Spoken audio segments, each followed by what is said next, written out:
Okay, so hi. We're going to have 5 minutes and we're just going to have a quick chat about why it's really important that we talk about bereavement from a kind of young carers perspective. So we'll just introduce ourselves first, if that's okay. I'm Jen, I'm from Fife Bereavement UK. Amber? I'm Amber Reid. I'm the development worker for Fife Young Carers. Thank you. Stephen?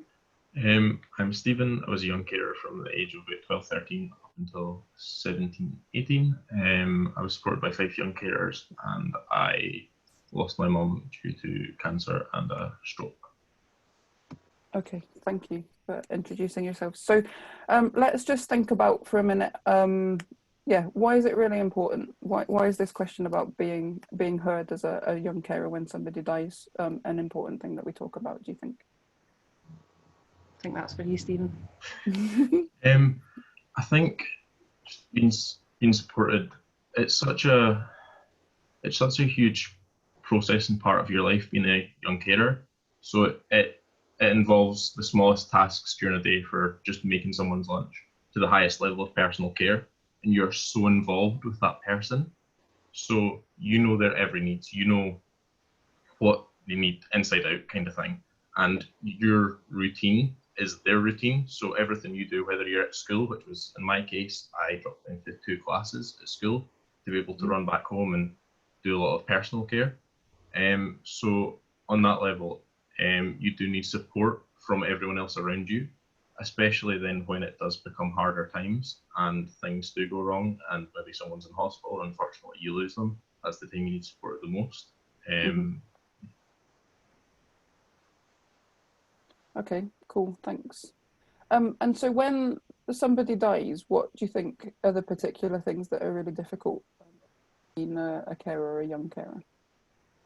Amber, do you want to answer that first? Yeah, well, we've had a few cases with bereavement, and obviously Stephen used to be with us, and it was our transitions worker Lucy that supported him through that. I think one of the biggest feedback I've had from when that happens is dropping me services as well.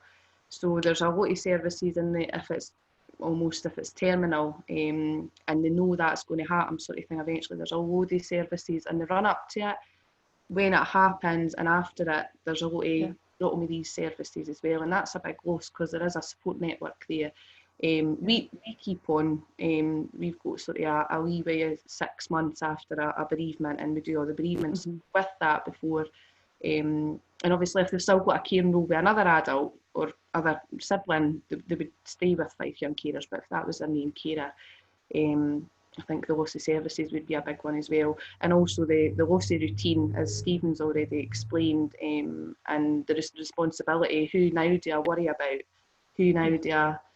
They're so much used to thinking of somebody else, it's hard to them not to think of anybody else when they lose that kind of person there.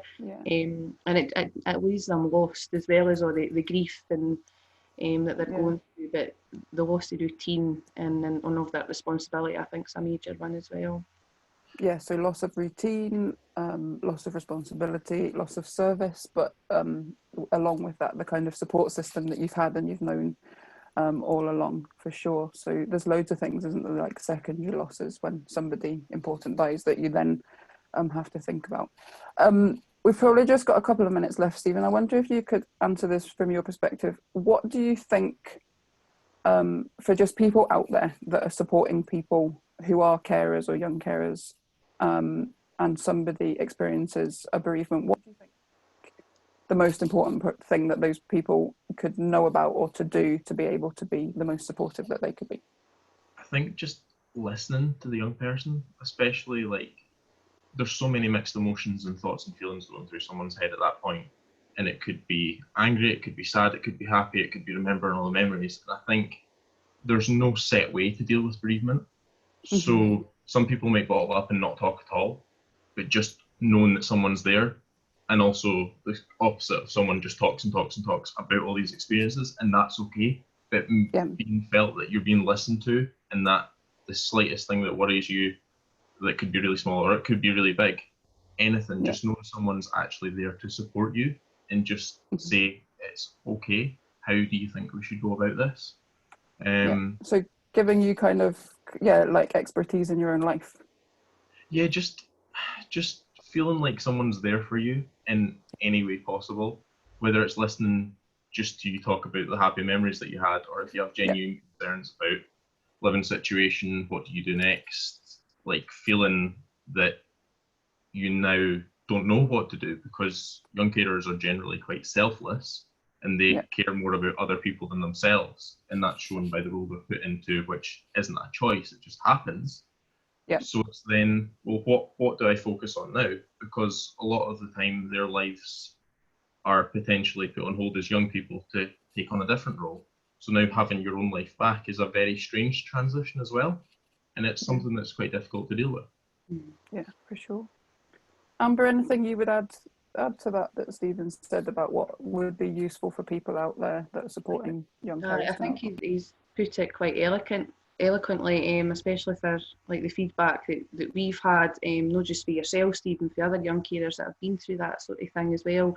The biggest thing they say is just having somebody to listen to, that non-judgmental, okay, no forcing them to go through the grieving process at any speed. As you say, if somebody's wanting to shut down, that's okay. We could talk about something else. It could be something silly. It could be what are you having for your dinner, what are you doing tomorrow, okay? And it's not just have to be about the bereavement. And some of them as well will be feeling a lot of guilt and anxiety because they're maybe their caring role was quite debilitating and quite stressful for them. When they lose that, they could maybe get feelings of relief. That mixes their emotions, because then they feel guilty about feeling relief because somebody's passed away. And I think just making people aware that that's okay to feel like that. That's death is unexpected and it's unusual, so you can't expect to go through it in a usual way or a normal way, whatever classed as that. So just letting the young people do it at their own stages, go through what they need to go through, making sure they're safe when they're going through it. But no forcing them at any speed, and just knowing that we're still here, just giving them whatever they need, listen to them, make it tailored, make it personal. I would agree. Yeah, cool. Yeah, and you raised lots of interesting things about the complexity of the different emotions we feel depending on what we've experienced, that kind of while somebody's been ill and then when they've died. Okay, that's great. Well, I'd like to thank you very much. I think we should stop because otherwise it'll be too long and nobody wants to listen to us. So thank you very much. Do you want to say bye to everybody? Bye.